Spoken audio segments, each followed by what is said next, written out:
जी, मैं SP Bhardwaj classes Prayagraj में आपका हार्दिक स्वागत एवं अभिनंदन करता हूं।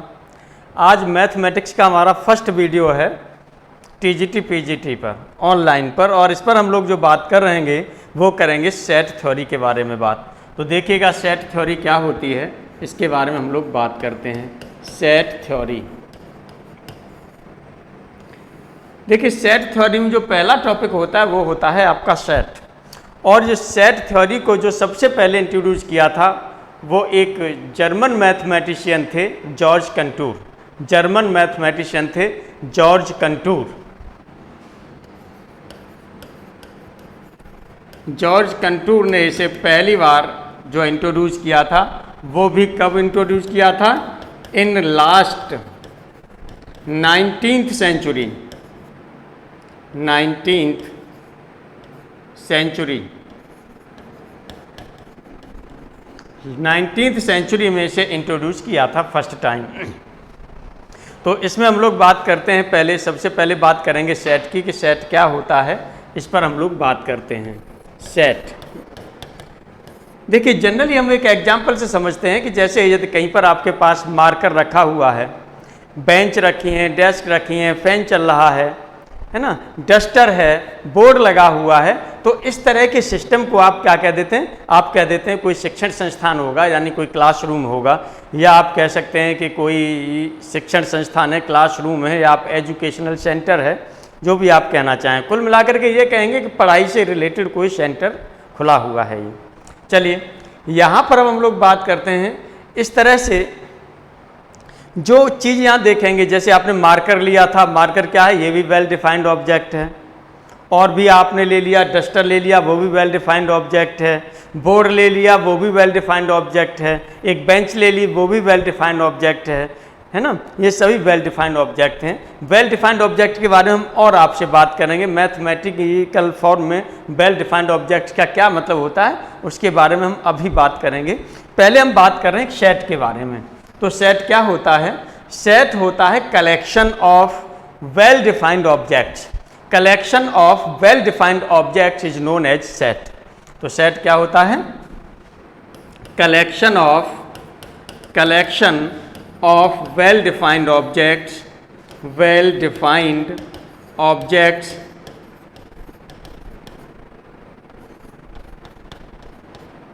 Well defined objects is known as set. Is known as set. ये आपका सेट होता है। वेल डिफाइंड ऑब्जेक्ट्स का जो कलेक्शन होता है उसे हम क्या कहते हैं? सेट कहते हैं। अब और ध्यान दीजिएगा, इसे जब हम जो है इसे जो डिनोट किया जाता है वो इंग्लिश अल्फ़ाबेट के कैपिटल लेटर्स के द्वारा डिनोट किया जाता है। जैसे आपने ले लिया capital A, capital B and so on, और आप लेके जाएंगे तो capital X, capital Y, capital Z, इनके द्वारा ये डिनोट किए जाते हैं। अब इसमें जो कुछ एलिमेंट्स होते हैं, यानी हम इसकी बात करेंगे कि जो इसमें वेल डिफाइंड ऑब्जेक्ट्स होते हैं, जो आपने वेल डिफाइंड ऑब्जेक्ट्स ये लिए थे, इन वेल डिफाइंड ऑब्जेक्ट्स को, इन्हीं वेल डिफाइंड ऑब्जेक्ट्स को क्या बोला जाता है? मेंबर ऑफ सेट बोला जाता है। ये बोला जाता है मेंबर्स ऑफ सेट बोला जाता है, या इनको बोला जाता है elements of set. Elements of set बोला जाता है या इसे। अब यहाँ पर हम लोग बात करते हैं कि कोई सेट ले लेते हैं और इससे कुछ एलिमेंट्स भी हम लोग ले लेते हैं। कुछ एक सेट, चलिए हमने ए ले लिया और इसके एलिमेंट हमने ले लिया 2, 3, 5, 8, ये एलिमेंट्स ले लिए, यानी ये आपके क्या हो गए? ये मेंबर्स ऑफ सेट ए हैं। तो इस तरह से जब हम कहते हैं कि 2 यदि ए का एलिमेंट है तो इसे कैसे डिनोट किया जाता है? ये मैथमेटिकली देखिएगा, इसे लिखा जाएगा 2 is an element of A. 2 is an element of A, या इसे बोलते हैं 2 belongs to A. 2 belongs to A. Mathematically में जब इसे लिखते हैं तो कैसे दिखाएंगे? 2 बिलोंग्स टू ए, इस तरह से लिखा जाता है, या इसे बोला जाता है 2 is an element of A. इसी तरह से आप लिख सकते हैं 3 is an element of set A. इसी तरह से लिखा जा सकता है कि 5 is an element of A and 8 is an element of A. इस तरह से ले लिया जाता है। तो इसमें क्या करेंगे कि अभी हमने ये ले लिया आपको कि कर्ली ब्रैकेट से, कर्ली ब्रैकेट्स में इन एलिमेंट को आपने क्या किया है, क्लोज किया है, ये ध्यान रखेंगे। यानी हम ये कह सकते हैं कि जो सेट को जो हम रिप्रेजेंट करते थे कैपिटल लेटर्स के द्वारा रिप्रेजेंट किया जाता है, लेकिन इसके मेंबर्स को जो रखा जाता है या इनके एलिमेंट्स को रखा जाता है वो किसमें, मझले कोष्ठक में रखा जाता है, यानी कर्ली ब्रैकेट्स में रखा जाता है। अब इस तरह से ये आपके समझ में आ गया एलिमेंट्स की बात। अब यदि हम ये कहते हैं कि 2, 3, 5, 8 के अलावा कोई और अगला एलिमेंट ले लें, सपोज कर लीजिए हमने ले लिया 4, तो क्या 4 इसका एलिमेंट है, नहीं है। यदि नहीं है तो इसे कट कर देंगे, तब हम इसे कहेंगे 4 is not an element of set A, 4 is not element of set ए, ये हम बोलेंगे। अब हम लोग यहाँ पर बात करते हैं, वो किस पर बात करते हैं, वेल डिफाइंड ऑब्जेक्ट्स पर बात करते हैं कि ये वेल डिफाइंड ऑब्जेक्ट्स आपका क्या है, इस पर हम लोग बात करते हैं। तो well defined objects, well defined objects, well defined objects, well defined objects की हम लोग बात कर रहे हैं। तो इसका मतलब क्या होता है, वेल डिफाइंड ऑब्जेक्ट्स का मतलब क्या होता है, चलिए मेन हम लोग देख लेते हैं। एक तो होता है इसका डेफिनिट, डेफिनिट और प्लस, डेफिनिट होता है और plus distinct, definite plus distinct, plus distinct, distinct ये होता है। अब यहाँ पर डेफिनिट, डेफिनिट का मतलब क्या होता है, हिंदी में से बोला जाता है सुनिश्चित, सुनिश्चित बोला जाता है ये हिंदी में। सेट को हिंदी में बोला जाता है समुच्चय, सेट को हिंदी में बोला जाता है समुच्चय, और एलिमेंट को बोला जाता है अवयव। तो डेफिनिट हो गया। डिस्टिंक्ट का मतलब क्या होता है, डिस्टिंक्ट का मतलब होता है आपका अद्वितीय, यानी जो डिस्टिंक्ट, यानी ये हम इसको बोलेंगे सुस्पष्ट, सुस्पष्ट। चलिए सुस्पष्ट लिख देते हैं इसे, सुस्पष्ट ये लिख दिया। सुस्पष्ट का मतलब क्या होता है, सुस्पष्ट का मतलब होता है कि यानी एक एलिमेंट एक ही बार हो, 2 या 2 से अधिक बार नहीं होना चाहिए। एक एलिमेंट एक बार हो यानी 2 या 2 से अधिक बार नहीं होना चाहिए। तो इस तरह से हम यहाँ सुस्पष्ट पर हम क्या लिख सकते हैं, हम इस पर ये भी लिख सकते हैं कि 2 or more elements are not same, 2 or more elements are not same। तो चलिए यहाँ लिख देते हैं हम, सुस्पष्ट का मतलब है 2 or more elements, more elements are not same। इसका मतलब हो गया कि किसी एलिमेंट की रिपीटेशन नहीं होनी चाहिए, किसी भी एलिमेंट की रिपीटेशन नहीं होनी चाहिए, तो उसे हम कहेंगे सुस्पष्ट। जैसे एक से अधिक यदि लोग होते हैं, किसी भी गांव में ले लीजिए, गांव में एक से अधिक नाम के 2 व्यक्ति होते हैं और कोई व्यक्ति आके पूछता है, कोई बाहर से आया हुआ व्यक्ति पूछता है कि भाई अब फलाने का मकान कौन सा है, तो वहाँ पर क्या होता है, फिर एक सुस्पष्टता नहीं रहती कि पता नहीं फलाने रामू के यहाँ जाएगा या इन रामू के यहाँ जाएगा, तो वो सुस्पष्ट करना पड़ता है, यानी एक ही हो। तो आप ध्यान दीजिएगा, वो सुस्पष्ट तभी होगा जब 2 or more elements are not same, 2 या 2 से अधिक एलिमेंट सेम नहीं होंगे, तभी वो डिस्टिंक्ट होगा यानी सुस्पष्ट होगा। तो इसीलिए अब आपकी ये बात समझ में आ जाएगी कि यदि सेट की यदि हम बात करें, सेट ए है, सेट ए है, तो हम यहाँ पर 2, 3, 5, 6, A, B इस तरह से ये एलिमेंट्स लिख सकते हैं। इसको हम कोई रिपीटेशन में नहीं रखेंगे, यानी जैसे हम ये लिखना चाहें 2, 2, 5, 6, A, B, यदि इस तरह से लिखना चाहें तो ये लिखना हमारा क्या होगा, गलत होगा, क्योंकि यहाँ पर 2 एलिमेंट की क्या हो रही है, रिपीटिंग हो रही है, यानी इसे आपको 2 बार लिखा है। यदि ये सेट आपको लिखना है तो सेट में सिर्फ और सिर्फ एक ही बार लिखा जाएगा 2, ये आपको ध्यान रखना है। तो चलिए अब यहाँ पर हम लोग जो बात करते हैं, ये हमने लिया, कुछ एग्जाम्पल्स लेते हैं और एग्जाम्पल से समझेंगे कि वो हमारे सेट हैं या नहीं है, ये अब हम लोग देखते हैं। तो चलिए इसके लिए एग्जाम्पल्स की हम लोग बात कर लेते हैं। एग्जाम्पल्स में हम क्या करते हैं, नंबर ऑफ, चलिए एग्जाम्पल ग्रेसिया, नंबर फर्स्ट हमने ले लिया इसमें, number of girls in the college, number of girls in the college, यानी जो कॉलेज में लड़कियों की संख्या है, कॉलेज में जो लड़कियों की संख्या है, ये क्या होगा, एक सेट होगा। ये क्या होगा आपका, एक सेट होगा। एक नाम की दो लड़कियां हो सकती हैं लेकिन फेस अलग अलग होंगे, है ना, या एक फेस की दो लड़कियां होंगी तो उनके नाम अलग अलग होंगे। तो इस तरह से वो क्या हो जाता है, सुस्पष्ट हो जाता है। इसी तरह से number of girls in the college ले लिया। चलिए नंबर सेकंड में हमने एक एग्जाम्पल और ले लेते हैं, number of students in the class, ये क्लास में स्टूडेंट्स की नंबर ले लिया, ये भी आपका क्या होगा, सेट होगा, ये भी सेट हो जाएगा। अब देखिएगा यहाँ पर हम लोग एक एग्जाम्पल और लेते हैं और वो थर्ड एग्जाम्पल है आपका, और वो आपका थर्ड एग्जाम्पल है, और ये हमने ले लिया the collection of good students in the class, collection of good students in the class, ये हमने ले लिया, collection of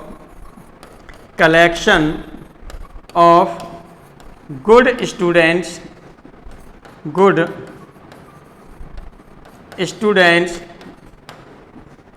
in the class.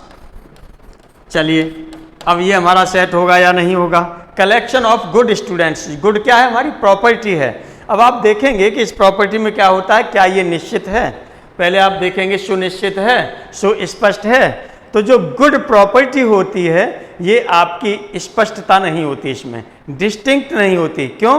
क्योंकि कोई भी व्यक्ति है या कोई स्टूडेंट किसी टीचर के लिए अच्छा है, लेकिन वही स्टूडेंट सेम दूसरे टीचर के लिए कैसा है, गुड नहीं है, बैड है। तो इस तरह से हम देखते हैं कि ये जो आपकी प्रॉपर्टी है, ये गुड होने की जो प्रॉपर्टी है, अच्छा होने की जो प्रॉपर्टी है, ये डिस्टिंक्ट नहीं है, यानी स्पष्ट नहीं है। इस तरह से देखेंगे collection of good students in the class, ये क्या होगा आपका, नॉट सेट, ये आपका सेट नहीं होगा, नॉट सेट, ये सेट आपका नहीं होगा। चलिए अब हम लोग आगे जो बात करते हैं, अब आगे हम लोग जो बात करते हैं वो बात करेंगे एलिमेंट ऑफ ए ग्रुप पर। अब एलिमेंट ऑफ ए ग्रुप पर हम लोग बात करते हैं।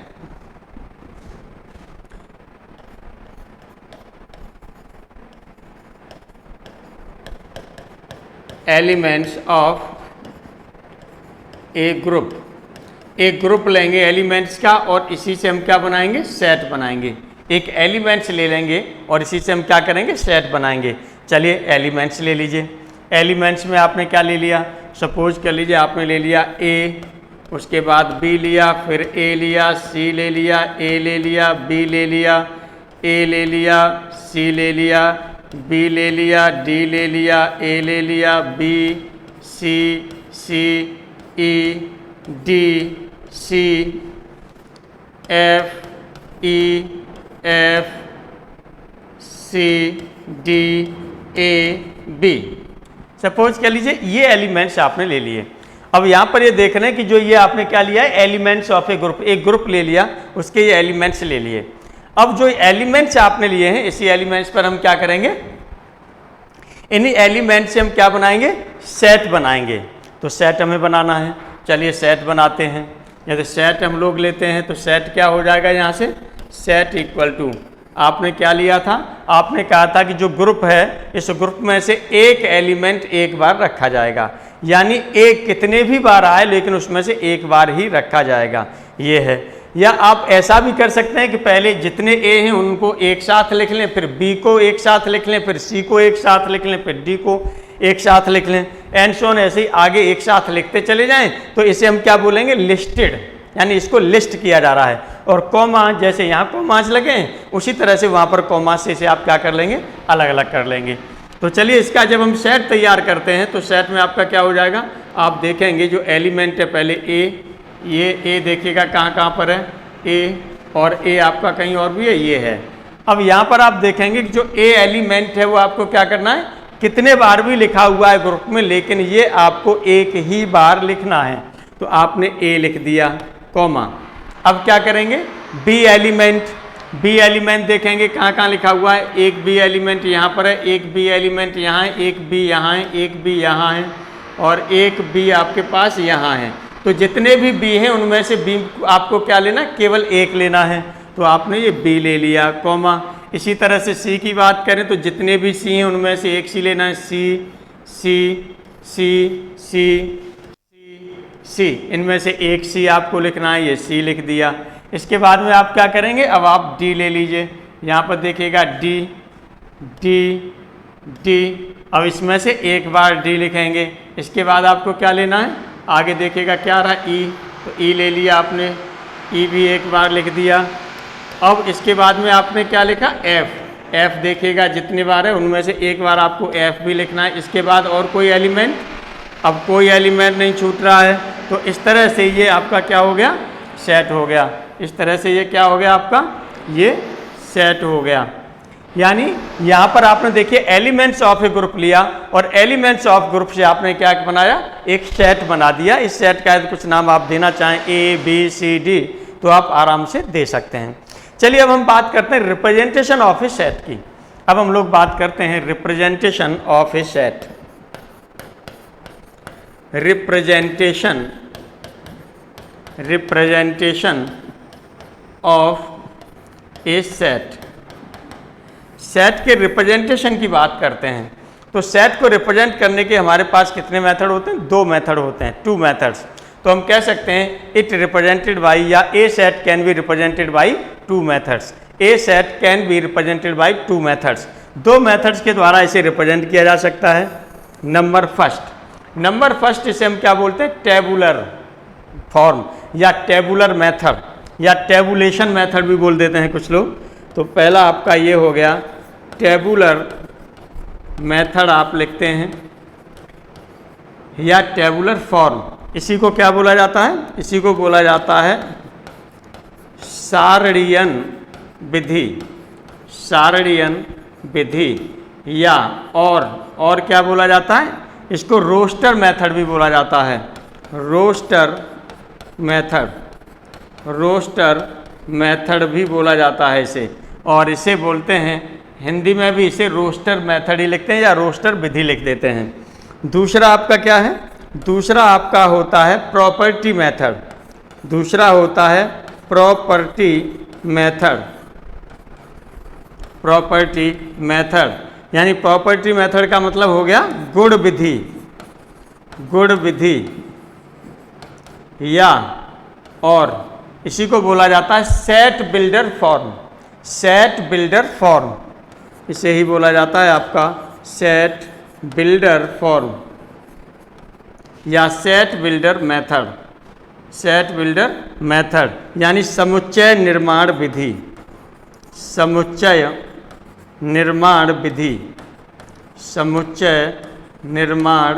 विधि बोला जाता है इसे।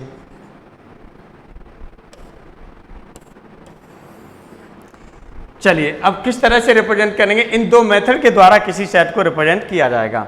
अब हम जो रिप्रेजेंट करते हैं, पहला हम लोग लेते हैं टेबुलर मेथड या इसको क्या नाम दिया जाता है, रोस्टर मेथड भी नाम दिया जाता है। चलिए अब हम लोग बात करते हैं। तो फर्स्ट हमने यहाँ पर उठा लिया आपका रोस्टर मेथड।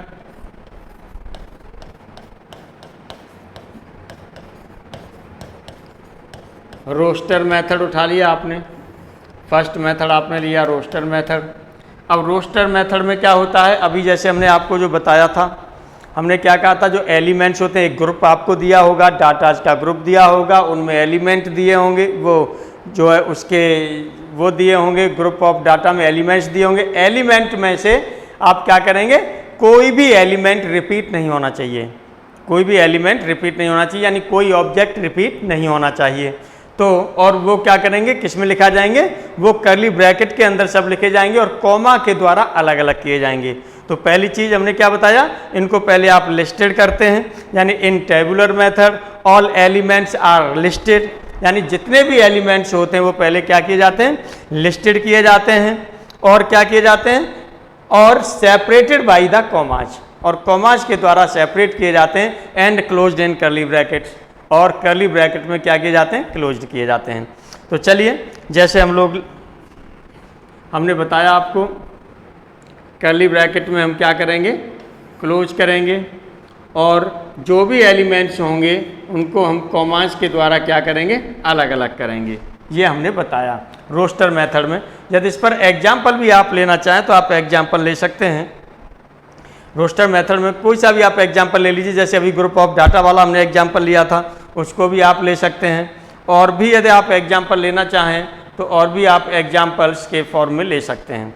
जैसे एक हमने ले लिया कि फॉर एग्जाम्पल के लिए हमने लेना चाहे तो ये फॉर एग्जाम्पल यानी एग्जाम्पल ग्रेसिया फर्स्ट, यहाँ पर हमने ले लिया कि एक सेट है आपके पास ऑल इवन नेचुरल नंबर्स का, यानी a set of all even natural numbers, a set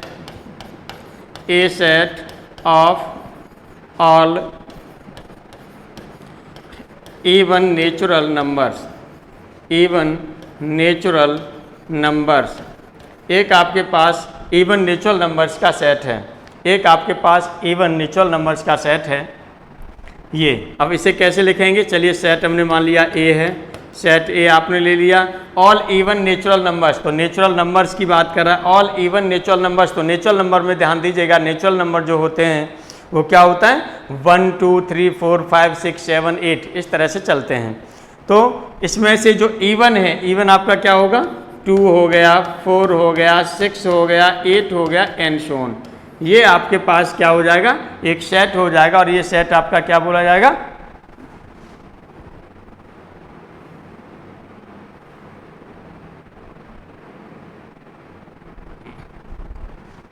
ये सेट आपके पास क्या बोला जाएगा, इवन नेचुरल नंबर्स का सेट बोला जाएगा। अब चलिए हम लोग जो बात करेंगे यहाँ पर, एक और एग्जाम्पल लेना चाहें तो आप एक एग्जाम्पल और ले सकते हैं। Second, A set of all odd natural numbers,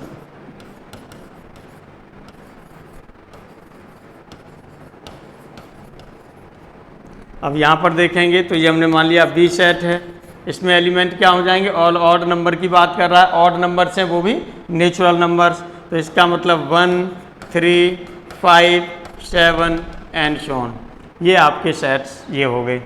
अब यदि यहीं पर हम लोग एक चीज़ और यहाँ पर लिखना चाहें कि यदि हमारे पास कोई भी सेट है, हमारे पास कोई भी सेट है और उसके एलिमेंट्स आगे या पीछे हो जाते हैं दूसरे सेट में, तो वो इक्वल ही होंगे। जैसे सपोज कर लीजिएगा, मैं यहाँ पर आपको बता रहा हूँ कि एक हमारे पास सेट ए है और इस ए के जो एलिमेंट्स हैं ये हमने मान लिया A B C D E, ये एलिमेंट्स हैं, और दूसरा सेट मैंने मान लिया ये बी है, हमारे पास दूसरा सेट बी है, और इसके एलिमेंट्स यदि यहाँ पर क्या कर दिए जाएँ, एलिमेंट्स इसके ये कर दिए जाएँ कि जैसे बी हमने पहले लिख दिया, फिर ई लिख दिया, उसके बाद में सी लिखा, फिर डी लिख दिया, फिर ए लिख दिया। तो इसका मतलब ये है कि इस चीज़ को हम इस तरह से भी लिख सकते हैं, यानी यदि इसमें ऑर्डर हमारा चेंज हो रहा है तो कोई प्रॉब्लम वाली बात नहीं है, ये सेम ही है, दोनों आपके कैसे सेम सेट हैं, ए और बी दोनों इक्वल सेट हैं, सेम सेट हैं, कोई प्रॉब्लम वाली बात नहीं है इसमें। तो चलिए यहाँ पर आगे अब हम लोग बात करते हैं दूसरी सेट बिल्डर फॉर्म पर या सेट बिल्डर मेथड पर बात करते हैं।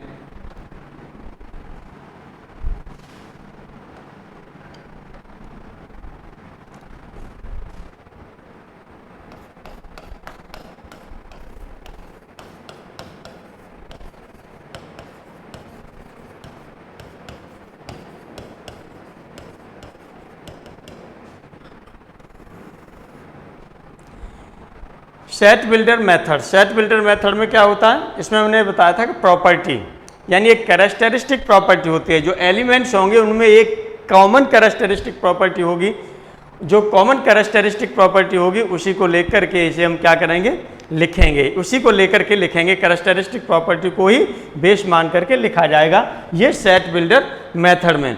तो चलिए यहाँ पर क्या होगा, इन set builder method all elements having a particular characteristic property, particular characteristic property.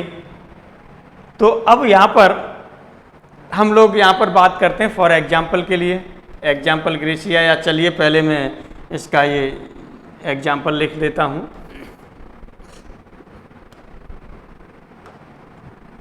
पहले इसकी वो लिख लीजिए, डेफिनेशन लिख लीजिए। यहाँ पर लिखेंगे आप इन सेट बिल्डर फॉर्म, इन set builder form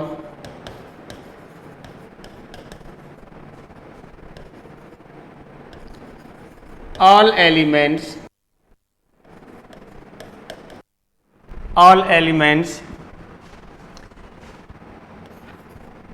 having same characteristic properties,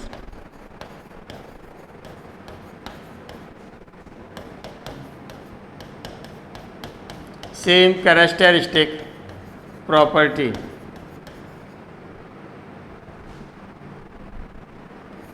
same characteristic property, same characteristic property रखा हुआ होता है। अब देखिएगा, अब यहाँ पर हम एग्जाम्पल लेना चाहें तो एग्जाम्पल में हमने ले लिया, फर्स्ट एग्जाम्पल हमने ले लिया, एक सेट है हमारे पास A इक्वल टू AEIOU।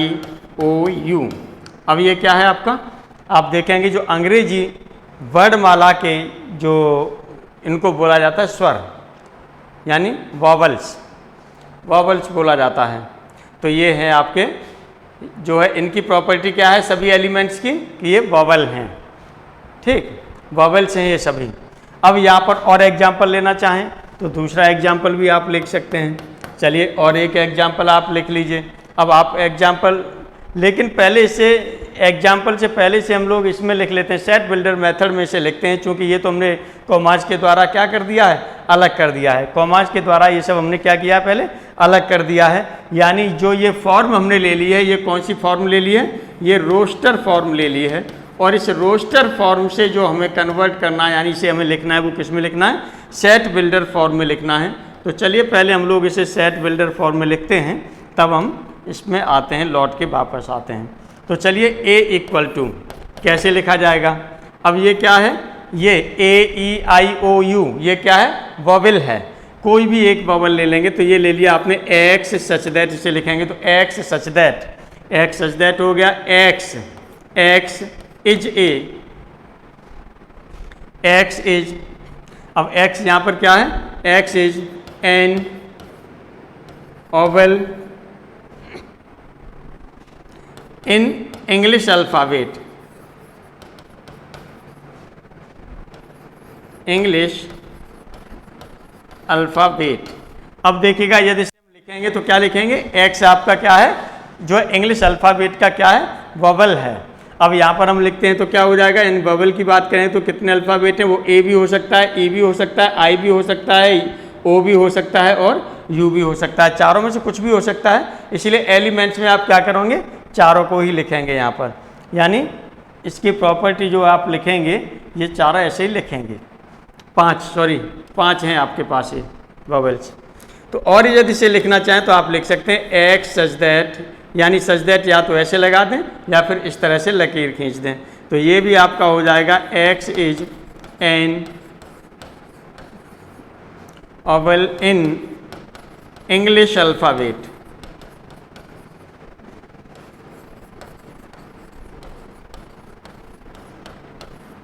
ये हो गया आपका। अब यहाँ पर हम लोग एक अगले एग्जाम्पल की ओर आगे बढ़ते हैं, यहाँ पर हम लोग एक अगले एग्जाम्पल की ओर आगे बढ़ते हैं। चलिए दूसरा एग्जाम्पल हम लोग ले लेते हैं। यहाँ पर सेकंड एग्जाम्पल हमने ले लिया। सेकंड एग्जाम्पल में हमने क्या ले लिया, सेकंड एग्जाम्पल हमने ले लिया कि हमारे पास कोई एक सेट बी है और ये आपने ले लिए 2, 4, 6, 8, 10 एंड शोन, ये एंड शोन, ये इस तरह से आपने ले लिए। चलिए अब इसे हम लिखना चाहेंगे तो b इक्वल टू क्या हो जाएगा, यहाँ पर आप देखेंगे ये आपका क्या हो रहा है, टोटल इवन नंबर की बात हो रही है। तो इस तरह से आप लिख सकते हैं x such that x is an even number, even number, x is an even number.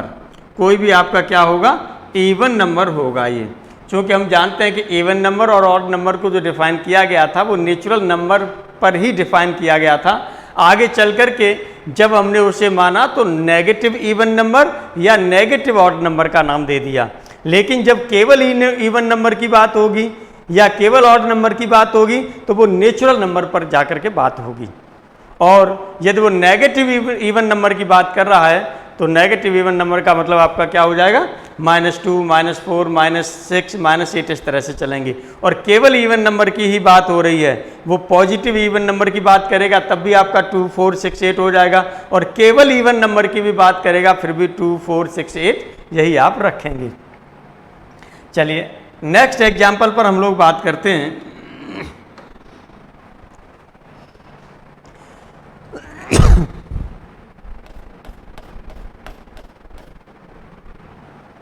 अब हम लोगों ने क्या किया, थर्ड एग्जाम्पल ले ले रहे हैं, एक एग्जाम्पल और आगे ले ले रहे हैं। अब इस एग्जाम्पल में हमने सपोज कर लीजिएगा ये ले लिया, यहाँ से ये एक सेट C ले लिया और इसके एलिमेंट ले लिए हमने 1, 4, 9, 16, 25 एंड सो ऑन, ये आपने ले लिए। अब इसे हम लिखना चाहेंगे तो इसे क्या लिख देंगे, इसे क्या लिख देंगे, इसे आप लिखेंगे x सच दैट। अब यहाँ पर देखिए इनकी क्या प्रॉपर्टी है, यहाँ पर आप देख करेंगे 1 का स्क्वायर, 2 का स्क्वायर, 3 का स्क्वायर, ये आपका 1 का स्क्वायर हो गया, ये 2 का स्क्वायर हो गया, 3 का स्क्वायर, 4 का स्क्वायर, 5 का square and so on, square आपके होते चले जा रहे हैं। तो इसे आप क्या लिख सकते हैं, इसे आप यदि लिखना चाहें तो आप लिख सकते हैं नेचुरल नंबर का स्क्वायर आप बोल सकते हैं। तो x such that x is a square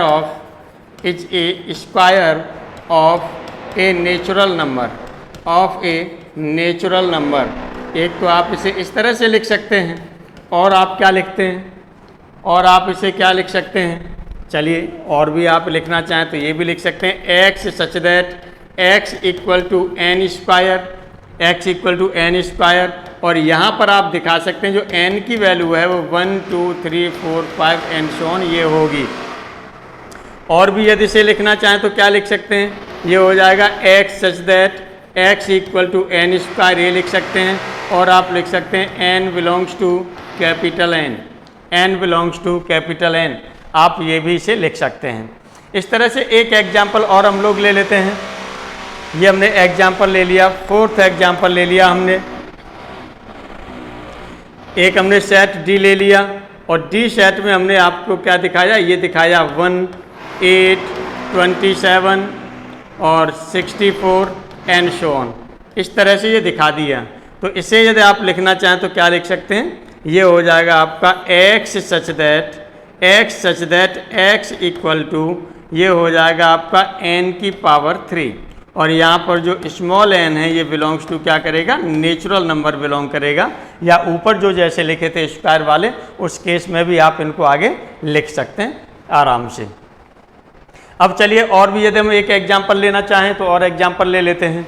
एक एग्जाम्पल और ले लीजिए, फिफ्थ एग्जाम्पल। हमने मान लिया एक सेट आपके पास E है और E के जो सेट के एलिमेंट्स हैं, जो E सेट के एलिमेंट्स हैं वो आपने क्या मान लिया, ये मान लिया 3, 6, 9, 12 एंड सो ऑन। यदि इसे लिखना चाहें तो आप क्या लिखेंगे, आप दिखाएंगे x such that x equal to आप लिख सकते हैं 3n और n belongs to capital N, या स्मॉल n इक्वल टू आप लिख सकते हैं 1, 2, 3, 4, 5, 6 एंड सो ऑन, ये भी लिखा जा सकता है। या आप क्या कह सकते हैं, या आप ये भी कह सकते हैं कि x आपका 3 के द्वारा क्या हो रहा है, डिविजिबल हो रहा है। तो और यदि इसको लिखना चाहें तो आप ये भी लिख सकते हैं, इसको और लिखना चाहें तो आप लिख सकते हैं जो सेट E हो रहा है, ये सेट E किसके इक्वल हो रहा है, ये होगा x such that x is divisible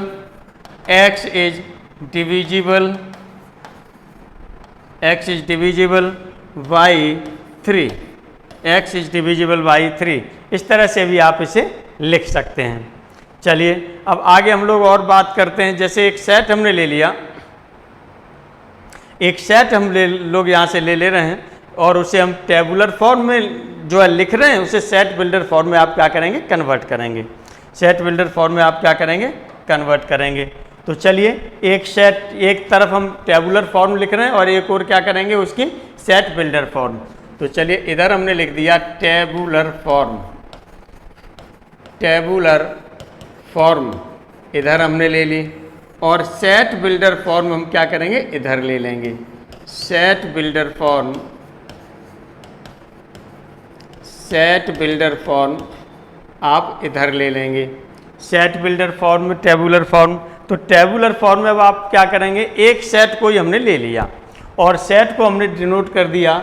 जो सेट को हम डिनोट कर रहे हैं वो हमने कर दिया 1, 3, 5 एंड सो ऑन, ये सेट हमने डिनोट कर दिया। अब इसे हमें किस में लिखना है, सेट बिल्डर फॉर्म में लिखना है। तो सेट बिल्डर फॉर्म में हम क्या करेंगे, सेट बिल्डर फॉर्म में क्या करेंगे, ये हो जाएगा x सच दैट x क्या है आपका, is an odd number, x such that x is an odd number, ये आप लिख सकते हैं। चलिए अब दूसरा सेट और हम लोग एक ले लेते हैं,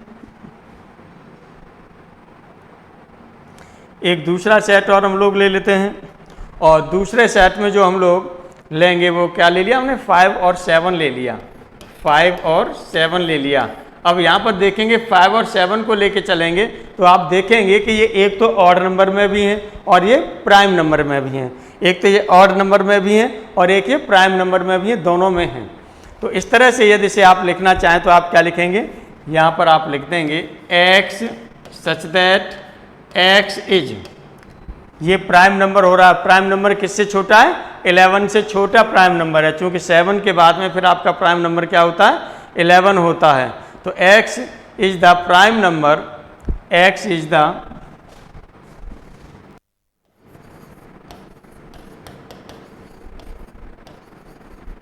प्राइम नंबर, x आपका प्राइम नंबर है। और किस तरह से है, ये है कि 3 से तो बड़ा है x, लेकिन 11 से कैसा है, छोटा है।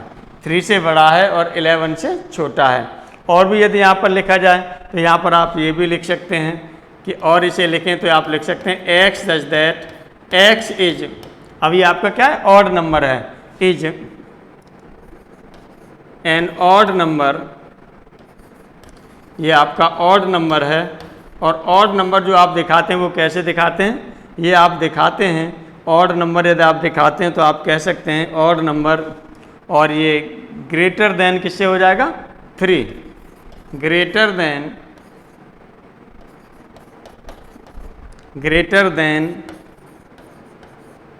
3 and less than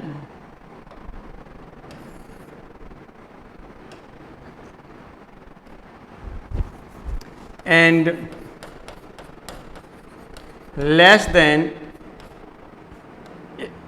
less than 9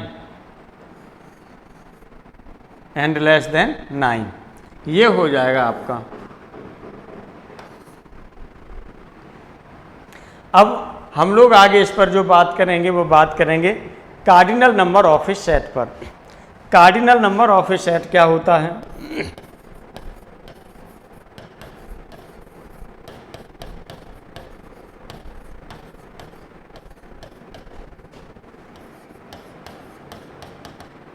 cardinal number of a set की पर हम लोग बात करते हैं। तो कार्डिनल नंबर ऑफ सेट क्या होगा, ये ध्यान दीजिएगा, ये कार्डिनल नंबर हम इधर लेके चल रहे हैं, उसको आपने उधर डिनोट किया था। Cardinal number of a set क्या होता है, तो यहाँ पर जो नंबर ऑफ एलिमेंट्स होते हैं किसी सेट में, किसी भी सेट में नंबर ऑफ एलिमेंट्स होते हैं, वही आपका क्या कहलाता है, कार्डिनल नंबर ऑफ सेट कहलाता है। तो आप क्या लिखेंगे, कार्डिनल नंबर ऑफ सेट में आप लिखेंगे number of elements in a set, number of elements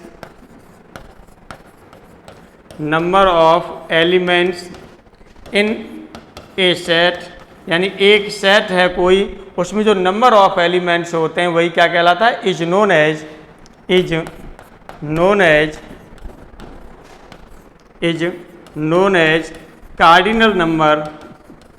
cardinal number of the set, यानी उस सेट का वो क्या कहलाता है, कार्डिनल नंबर कहलाता है। तो कार्डिनल नंबर, इसे जब हम डिनोट करते हैं तो डिनोट किस तरह से करते हैं, डिनोट करेंगे इसे तो इस तरह से, कार्डिनल नंबर ऑफ सेट, इस तरह से डिनोट करेंगे, जैसे सपोज कर लीजिए एग्जाम्पल ग्रीसिया में हम लोग बात करते हैं, ये हमने ले लिया कि कोई सेट ए है हमारे पास, ये हमने ले लिया 1 7 9 इसके एलिमेंट्स हैं। तो यहाँ पर हम कार्डिनल नंबर ऑफ ए की बात करेंगे तो कितने हमारे पास एलिमेंट हैं, 1 2 3, 3 एलिमेंट्स हैं। तो cardinal number of set A equal to कितना हो जाएगा, 3 हो जाएगा। इसी तरह से और भी आप ले सकते हैं, कोई एग्जाम्पल और भी लेना चाहें तो और भी आप ले सकते हैं, जिसमें 4 हों एलिमेंट, 5 हों एलिमेंट, कुछ भी आप ले सकते हैं। अब इसके बाद जो हम लोग बात करेंगे वो बात करेंगे टाइप्स ऑफ सेट पर, यानी जो सेट के टाइप्स होते हैं वो कितने होते हैं, इस पर हम लोग बात करेंगे। तो वेरियस टाइप्स ऑफ सेट पर हम लोग बात करते हैं।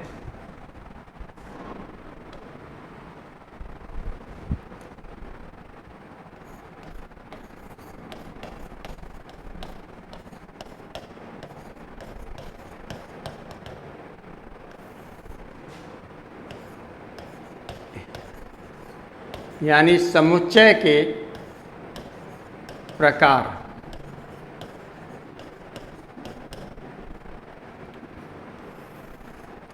समुच्चय के प्रकार पर बात करते हैं, टाइप्स ऑफ सेट। अब देखिए पहला हम यहाँ पर लेते हैं, नंबर फर्स्ट हमने ले लिया singleton set. Singleton set, singleton set ले लिया, या इसी को जो सिंगलटन सेट है इसी को क्या बोला जाता है, इसे जो हम यूनिट सेट भी बोलते हैं, यानी एकल समुच्चय या एकक समुच्चय। सिंगलटन सेट या इसे ही बोला जाता है यूनिट सेट, यानी एकल समुच्चय, एकल समुच्चय या एकक समुच्चय, एकल समुच्चय या एकक समुच्चय। तो ये कैसा सेट होता है, जिस सेट के पास केवल एक एलिमेंट होता है, जिस सेट के पास केवल एक एलिमेंट होता है उसे हम बोलते हैं सिंगलटन सेट। जैसे कोई सेट हमने ए ले लिया, इसके पास एलिमेंट आपने ले दिया 0, तो इसके पास कितना एलिमेंट है, केवल 1 एलिमेंट है, ये 0। तो इस तरह से ये क्या हो जाएगा, सिंगलटन सेट हो जाएगा। जैसे कोई सेट बी ले लिया, इसके पास केवल एलिमेंट्स है, वो ए एलिमेंट है। चलिए एक सी सेट ले लिया, इसके पास 3 एलिमेंट है, और एक आपने ले लिया डी सेट ले लिया, इसके पास एलिमेंट आपने मान लिया, इसके पास एलिमेंट्स मान लिया चलिए 5 एलिमेंट्स हैं। तो ये सब आपके पास कैसे हैं, ये टोटल आपके पास जो सिंगलटन सेट हैं। अब इसमें और एग्जाम्पल हम लोग लेना चाहें तो और भी एग्जाम्पल ले सकते हैं। चलिए फर्स्ट एग्जाम्पल में हमने ये ले लिए थे, थोड़ा सा सेकंड एग्जाम्पल में हम क्या करते हैं, थोड़ा सा टेस्ट चेंज कर लेते हैं सेकंड एग्जाम्पल में। तो सेकंड एग्जाम्पल में जो हम ले रहे हैं, हमने सपोज कर लीजिएगा यहाँ पर ये ले लिया कि हमारे पास कोई बी सेट है, कोई बी सेट है और x सच दैट x, यानी x जो यहाँ पर हो रहा है इसको किस तरह से डिफाइन किया जा रहा है, x सच दैट x, और ये डिफाइन किया जा रहा है कि जो x लिया ये इसमें से हमने क्या कर दिया 3 सबट्रैक्ट कर दिया और इक्वल टू हमने कर दिया 4, ये x such that x minus 3 equal to 4। अब यहाँ पर देखेंगे तो यहाँ पर कितने एलिमेंट आएंगे, इस x की वैल्यू कितनी निकल के आएगी, x माइनस 3 इक्वल टू 4 को सॉल्व करेंगे तो ये वैल्यू निकल के आएगी x equal to 7, x equal to 7। तो इसके पास कितना एलिमेंट हो जाएगा, केवल एक ही एलिमेंट होगा और वो एलिमेंट होगा वो होगा 7, वो एलिमेंट क्या होगा 7। तो ये कैसा सेट हो जाएगा, सिंगलटन सेट हो जाएगा। चलिए थर्ड पर हम लोग बात कर लेते हैं। सेट हमने क्या ले लिया, यहाँ पर ले लिया x such that x is a capital of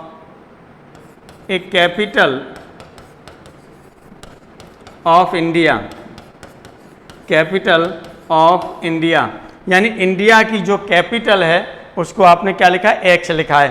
तो इंडिया की कैपिटल कितनी है, एक है, न्यू ये दिल्ली। तो इस तरह से जो कैपिटल होगी वो क्या होगी, एक ही होगी। और यदि आपने लेना चाहें तो फोर्थ में आप ये भी ले सकते हैं, एक सेट आपने डी ले लिया और यहाँ पर ले लिया x such that x is a capital of UP, A capital of UP. UP की भी कैपिटल कितनी है, एक है, तो ये भी कैसा सेट हो जाएगा, सिंगलटन सेट हो जाएगा, ये भी आपका सिंगलटन सेट हो जाएगा। अब हम लोग जो बात करते हैं, अब जो हम लोग बात करते हैं, या चलिए अब नेक्स्ट उस पर बात करेंगे, फाइनाइट सेट क्या होगा, जीरो सेट क्या होगा, या नल सेट क्या होगा, या वॉइड सेट भी बोलेंगे नल सेट को, एम्प्टी सेट भी बोलेंगे, इन पर बात करेंगे।